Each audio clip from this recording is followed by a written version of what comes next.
जो पढ़ेंगे वो पढ़ने वाले हैं उत्तर प्रदेश जीके में उत्तर प्रदेश की नदियाँ, झीलें और आर्द्र भूमि से संबंधित क्वेश्चन। तो चैनल पर नए हो सब्सक्राइब कर लेना। देखिए, इससे पहले मैंने आपको थ्योरिकल क्लास में सब कुछ करा दिया है, तो यहाँ पर ये मैंने पॉइंट टू पॉइंट आपके लिए लिया है ताकि आपका रिवीजन हो जाए दोबारा। तो आपने पिछली क्लास नहीं देखी है तो डिस्क्रिप्शन में लिंक डाला हुआ है थ्योरी का, वहाँ से जाके ज़रूर देख लें। देखिए, यहाँ पे अगर बात करें उद्गम स्रोत के आधार पर उत्तर प्रदेश की नदियाँ जो हैं उनको दो मुख्य भागों में विभाजित किया गया है। ठीक है, प्रथम में ऐसी नदियाँ आती हैं जिनका उद्गम स्रोत प्रदेश से बाहर है, जैसे आपका गंगा हो गई, यमुना हो गई, चंबल हो गई, घाघरा हो गई, गंडक हो गई। तो प्रथम में इनको इसमें बांटा गया है और द्वितीय जो बांटी गई हैं दूसरी, तो वो बांटी गई हैं ऐसी नदियाँ जिनका उद्गम स्रोत प्रदेश के विभिन्न जिलों से है। ठीक है, यानी कि उत्तर प्रदेश से ही निकलती हैं, जैसे आपका गोमती हो गई, वरुणा हो गई, पांडु हो गई, सई, ईशान हो गई। तो ये नदियाँ उत्तर प्रदेश से ही निकलती हैं। बाकी ऐसी नदियाँ हैं जो उत्तर प्रदेश से नहीं निकलती हैं लेकिन उत्तर प्रदेश में होकर बहती हैं। ठीक है, जबकि भूभौतिकीय उद्गम स्रोत के आधार पर प्रदेश की नदियाँ को तीन उपभागों में विभाजित किया गया। ठीक है, हिमालय से निकलने वाली नदियाँ, हिमालय से निकलने वाली नदियाँ, मैदानी भागों से निकलने वाली नदियाँ और आपके प्रायद्वीपीय पठार से निकलने वाली नदियाँ। तो इस प्रकार से तीन उपभागों में बांटा गया। पहला हिमालय से निकलने वाली नदियाँ, दूसरा गंगा मैदानों से निकलने वाली नदियाँ, तीसरा प्रायद्वीपीय पठार से निकलने वाली नदियाँ। अब देखिए, यहाँ पे अगर बात करें उत्तर प्रदेश में प्रभावित होने वाली सबसे लंबी नदी जो है वो आपकी गंगा है। ठीक है, इसकी लंबाई की अगर बात करें तो 1450 किलोमीटर। ठीक है, तो गंगा नदी उद्गम जो स्रोत है इसका, अगर गंगा की बात करें तो वो आपका गोमुख है, यानी कि गंगोत्री हिमनद है। गंगा नदी उत्तर प्रदेश के बिजनौर जिले में तो प्रवेश करती है और विभिन्न जिलों से बहती हुई बलिया जिले से बाहर निकलती है प्रदेश के, और ये आपकी बिहार में प्रवेश करती है। यहाँ से बलिया से बिहार में आपकी प्रवेश करती है। ठीक है, अब देखिए गंगा की जो सहायक नदियां हैं, तो गंगा की प्रमुख जो सहायक नदियां हैं जिसमें आपकी रामगंगा, यमुना, घाघरा, गंडक, कोसी, सोन, गोमती, तो ये इसकी प्रमुख सहायक नदियां हैं गंगा की। अब देखिए, गंगा नदी की अगर यहाँ पे बात करें तो गंगा नदी के दाहिने, तो गंगा नदी के दाहिने ओर से मिलने वाली इसकी सहायक नदियाँ जो हैं, तो जो इसके दाईं ओर से मिलती हैं, तो इसमें आपकी यमुना हो गई, टॉन्स हो गई, सोन हो गई, चंद्रप्रभा हो गई, कर्मनाशा, तो ये इसके दाहिने ओर से मिलती हैं गंगा में। अगर बाईं ओर की बात करें, बाईं ओर से मिलने वाली नदियों के बारे में, तो बाईं ओर से जो नदियाँ मिलती हैं जिसमें आपकी रामगंगा है, घाघरा है, गोमती है, गंडक है, कोसी है, तो ये जो नदियाँ हैं वो बाईं ओर से गंगा में मिलती हैं। ठीक है, कोसी है और बागमती भी है। ठीक है, उसके बाद यहाँ पे अगर आगे बात करें, गंगा नदी को प्रयागराज से हल्दिया तक राष्ट्रीय जलमार्ग वन के रूप में प्रयोग किया जाता है। ठीक है, प्रयागराज से हल्दिया तक राष्ट्रीय जलमार्ग 1 के रूप में प्रयोग किया जाता है। कानपुर गंगा नदी के दाएं किनारे पर स्थित है आपका कानपुर। सबसे बड़ा नगर है वाराणसी, बाएं किनारे पर स्थित सबसे बड़ा नगर है आपका। ठीक है, दाएं किनारे पर सबसे बड़ा स्थित नगर कानपुर और बाएं किनारे पर वाराणसी आपका स्थित सबसे बड़ा नगर है।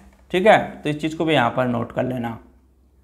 चलिए, उसके बाद आगे यहाँ पर अगर बात करें, देखिए यमुना नदी का उद्गम स्रोत बंदरपूंछ के यमुनोत्री हिमनद से उत्तरकाशी में स्थित है।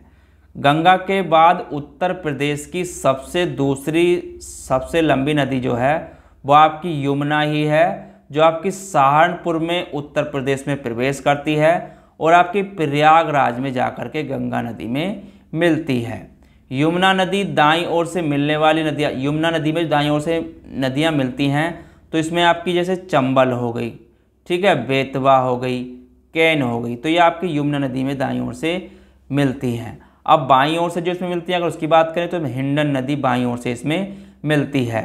ठीक है, अब देखिए मथुरा, वृंदावन, आगरा, इटावा, कालपी जो हैं ये यमुना नदी के किनारे पर स्थित शहर हैं ये वाले। अब यमुना नदी बृहद चाप का निर्माण करती है। यमुना नदी क्या आपकी बृहद चाप का निर्माण करती है। ठीक है, देखिए घाघरा नदी की यहाँ पे अगर बात करें, घाघरा नदी, तो घाघरा नदी का उद्गम माप चांचगू तिब्बत से होता है घाघरा नदी का। और यह आपकी नदी पर्वतीय प्रदेश में करनाली मैदानी क्षेत्र में घाघरा कहलाती है। इसका अयोध्या में सरयू उपनाम से भी इसे पुकारा जाता है और अयोध्या में इस नदी के किनारे सबसे बड़ा नगर भी है। ठीक है, अयोध्या इस नदी के किनारे सबसे बड़ा नगर भी है आपका, जो घाघरा नदी के किनारे बसा हुआ है। अब देखिए इसकी जो सहायक नदियां हैं, जो घाघरा की सहायक नदियां हैं, राप्ती है आपकी, करनाली है, सिक है, टीला है, सेठी है, छोटी है, छोटी गंडक है। ठीक है, तो ये इसकी सहायक नदियां हैं। और लखीमपुर खीरी और आपके बहराइच से नेपाल की सीमा बनाते हुए प्रदेश में प्रवेश करती है। यह आपकी लखीमपुर खीरी और बहराइच से नेपाल की सीमा बनाते हुए उत्तर प्रदेश में प्रवेश करती है। उसके बाद आगे बात करें यहाँ पर चंबल नदी की सहायक नदियों के बारे में। तो चंबल नदी की जो सहायक नदियाँ हैं, तो इनका जो उद्मुख मुँह है तो वह आपका जानापा पहाड़ी मध्य प्रदेश से होता है। ठीक है, और इसकी जो सहायक नदियां हैं काली सिंध एवं बनास हैं चंबल नदी की सहायक नदियां। और ये नदी अपनी अवनलिका अपर्दन के कारण बीहड़ों के निर्माण के लिए प्रसिद्ध हैं और प्रदेश के इटावा जिले में यमुना में मिलती हैं। तो इटावा जिले में ये आपकी यमुना में मिल जाती है आपकी चंबल नदी। ठीक है, उसके बाद रामगंगा की यहाँ पे अगर बात करें रामगंगा नदी की, तो रामगंगा गंगा की सहायक नदी है और इसका जो उद्गम स्थल है वो आपका दूध टोली पौड़ी गढ़वाल उत्तराखंड है इसका उद्गम स्थल। और ये बिजनौर में कालागढ़ जिले से प्रदेश में प्रवेश करती है और कन्नौज के निकट गंगा नदी में मिल जाती है आपकी रामगंगा नदी। और ये नदी जिम कॉर्बेट नेशनल पार्क से बहती है। कहाँ से बहती है? जिम कॉर्बेट नेशनल पार्क से कालागढ़ रामगंगा बांध नदी पर। कालागढ़ बांध जो है वो भी आपका रामगंगा नदी पर ही स्थित है। ठीक है, उसके बाद आगे बात करें गंडक नदी की, तो गंडक नदी का जो उद्गम स्थल है वो आपका नेपाल में है। कहाँ पर है? नेपाल में। और नेपाल में इसे शालिग्रामी तथा तराई मैदान में नारायणी नाम से पुकारा जाता है। और ये गंगा नदी की सहायक नदी है। गंडक नदी के बाईं तरफ से काली नदी, गंडक नदी के तरफ से जो बहती है वो काली नदी बहती है, त्रिशूल नदी मिलती है और दाईं तरफ से इसमें त्रिशूल नदी मिलती है। और ये नदी महाराजगंज कुशीनगर जिलों से होकर बहती है और आपकी बिहार की सीमा बनाती है गंडक नदी। ठीक है, उसके बाद आगे बात करें राप्ती नदी की, तो राप्ती नदी घाघरा की मुख्य सहायक नदी है। जो राप्ती नदी है तो घाघरा की सहायक मुख्य नदी है। इसका जो उद्गम स्थल है वो रुगमोटो धौलीगिरी नेपाल है और इसकी मुख्य सहायक नदी रोहिणी है। और ये नदी प्रदेश के गोरखपुर एवं देवरिया जिले की सीमा को निर्धारित करते हुए देवरिया बरहज के पास घाघरा नदी में मिलती है आपकी राप्ती नदी। उसके बाद काली या शारदा नदी की बात करें तो काली या शारदा नदी घाघरा की सहायक नदी है। काली या घाघरा नदी घाघरा की सहायक नदी है और इसका उद्गम स्थल मिलाम ग्लेशियर कुमाऊं हिमालय है। प्रारंभ में इसे ही काली गंगा या गौरी गंगा के नाम से भी जाना जाता था। और ये नदी आपकी पीलीभीत एवं नेपाल सीमा बनाती है।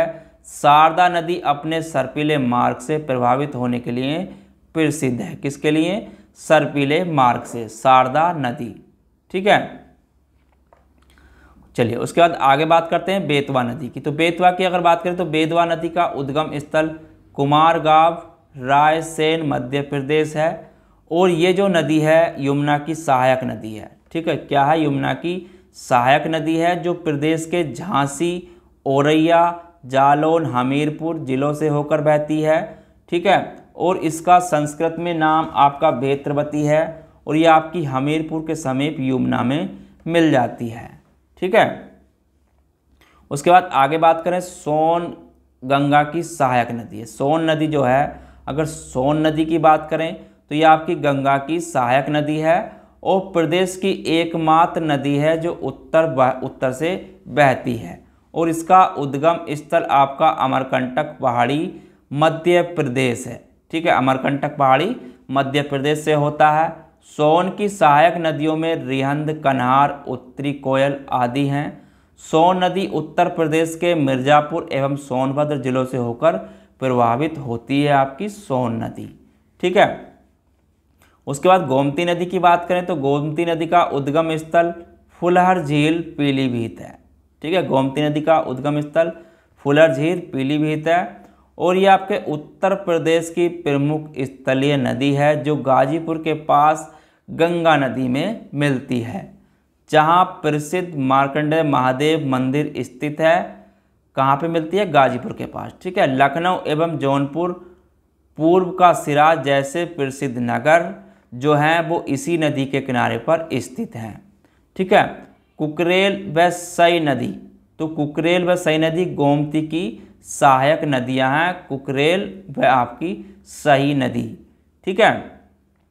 उसके बाद टोंस की अगर बात करें तो टोंस नदी जिसे बोलते हैं तमसा का उद्गम स्थल तमास कुंड कैमूर श्रेणी मध्य प्रदेश है और ये जो है गंगा की सहायक नदी है टोंस नदी, जो सिरसा प्रयागराज गंगा में मिलती है आपकी टोंस नदी। टोंस की जो प्रमुख सहायक नदी है, अब टोंस की जो प्रमुख सहायक नदी है वो आपकी बेलन। ठीक है। उसके बाद हिंडन नदी की बात करें तो हिंडन नदी यमुना की सहायक नदी है और इसका उद्गम स्थल शिवालिक श्रेणी सहारनपुर जिले से उत्तर प्रदेश में प्रवेश करती है और गौतम बुद्ध नगर यमुना नदी से गौतम बुद्ध नगर में यमुना नदी में मिलती है। ठीक है, हिंडन नदी। चलिए आगे बात करें कर्मनासा नदी, तो कर्मनासा नदी गंगा की सहायक नदी है और इसका उद्गम स्रोत कैमूर पर्वत विहार है और ये आपके उत्तर प्रदेश के मिर्ज़ापुर के मैदानी भागों में बहती है और नदी बिहार एवं उत्तर प्रदेश की सीमा निर्धारित करती है, कर्मनासा नदी। ठीक है। अब उसके बाद यहाँ पे अगर बात करें उत्तर प्रदेश की प्रमुख नदियों के बारे में, जो नदियाँ हैं उत्तर प्रदेश की, देखिए यहाँ पे तो सबसे पहले गंगा की बात करें तो गंगा की जो सहायक प्रमुख नदियाँ हैं, देखिए यहाँ पे तो गंगा की जो प्रमुख सहायक नदियाँ हैं तो उसमें गंगा, तो उद्गम स्रोत कहाँ थे इसका? गंगोत्री हिमनद उत्तराखंड से, और इसकी जो सहायक नदियाँ हैं रामगंगा, घाघरा, गंडक, महानंदा, कोसी, यमुना, टोंस, सोन गंगा की प्रमुख सहायक नदियाँ हैं। उसके बाद यमुना की अगर बात करें तो यमुना की जो यमुना का उद्गम स्थल क्या आपका? यमुनोत्री हिमनद। ठीक है, उत्तराखंड। इसकी सहायक नदियाँ यमुना की चंबल, बेतवा, केन हैं। ठीक है। अब घाघरा की अगर बात करूँ तो घाघरा जो उद्गम स्रोत है मापाचुंगो हिमनद से। ठीक है, और इसकी सहायक नदियाँ राप्ती, कर्नाली, सिक, टीला, सेठी इसकी सहायक नदियाँ हैं। उसके बाद गोमती की बात करें तो गोमती की जो उद्गम स्थल है वो है फुलर झील पीलीभीत। ठीक है, और इसकी प्रमुख जो सहायक नदी है वो है आपकी सई। और उसके बाद आगे चंबल की बात करें तो चंबल, यहाँ पे अगर चंबल नदी की बात करें तो इसका उद्गम स्थल जो स्रोत है वो है जानापा पहाड़ी महू मध्य प्रदेश और इसकी सहायक नदियाँ हैं काली सिंध, छिप्रा एवं बनास चंबल नदी की प्रमुख सहायक नदियाँ हैं। उसके बाद आगे बात करें राप्ती की तो राप्ती की जो उद्गम स्थल है वो है रुकुमकोट नेपाल। ठीक है, और इसकी जो सहायक नदियां हैं वो आपकी रोहिणी, सहायक नदियां क्या है इसकी? रोहिणी। उसके बाद सोन की अगर बात करें तो सोन की उद्गम जो स्रोत है वो है अमरकंटक पहाड़ी मध्य प्रदेश और इसकी जो सहायक नदियां हैं वो है रिहंद, कन्हार, उत्तरी कोयल सहायक नदी है आपकी सोन की। ठीक है। उसके बाद आगे बात करें बेतवा की तो बेतवा का जो उद्गम स्थल है वो है आपका रायसेन मध्य प्रदेश और इसकी सहायक नदी कोई नहीं है। ठीक है। उसके बाद आगे बात करें शारदा की तो शारदा आपकी मिलाम ग्लेशियर कुमाऊं हिमालय से निकलती है। उसके बाद टोंस की बात करें तो टोंस जो निकलती है आपकी तमासकुंड मध्य प्रदेश से निकलती है और उसकी सहायक नदी आपकी बेलन है। केन की बात करें तो केन का जो उद्गम स्थल है वो है आपकी कैमूर पहाड़ी, ठीक है, कैमूर पहाड़ी।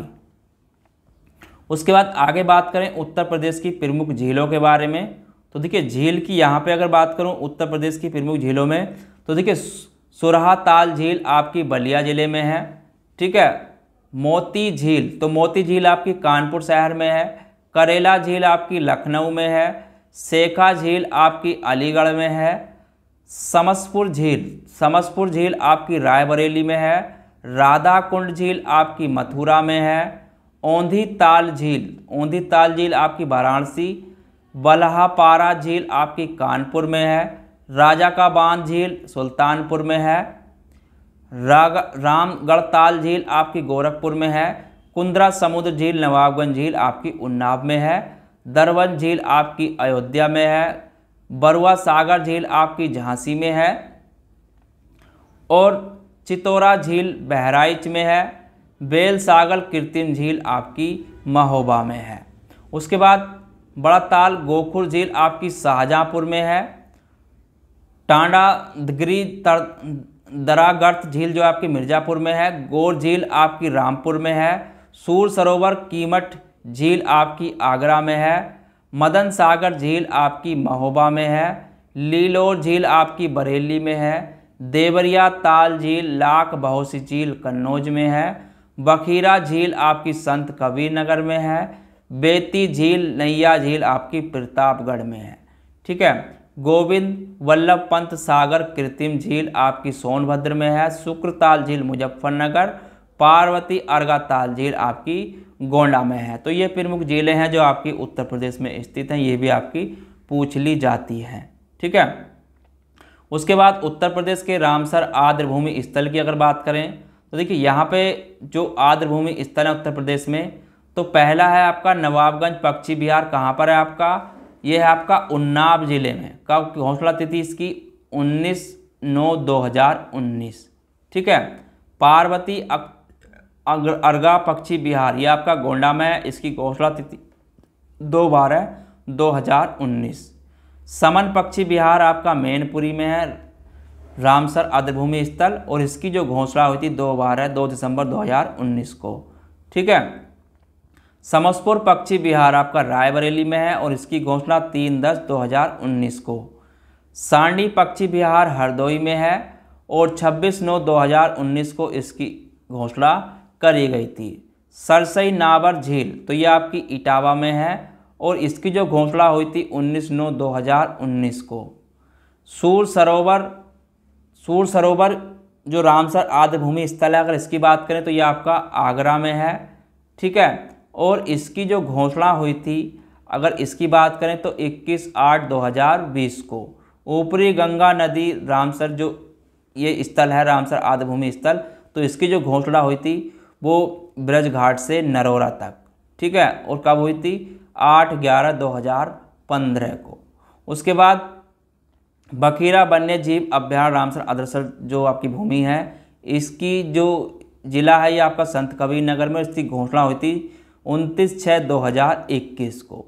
हैदरपुर आर्द्रभूमि तो हैदरपुर आर्द्रभूमि आपकी मुजफ्फरनगर में और इसकी जो घोषणा हुई थी 13/4/2021 को इसकी घोषणा हुई थी, ठीक है। तो ये आपके मोस्ट इम्पोर्टेंट जो भी क्वेश्चन थे वो मैंने यहाँ पर आपको करा दिए हैं पॉइंट टू पॉइंट। और इससे रिलेटिव कोई भी क्वेरी हो तो कमेंट में ज़रूर बताएं। मिलते हैं कल किसी अन्य नेक्स्ट टॉपिक के साथ। तो जब तक के लिए धन्यवाद।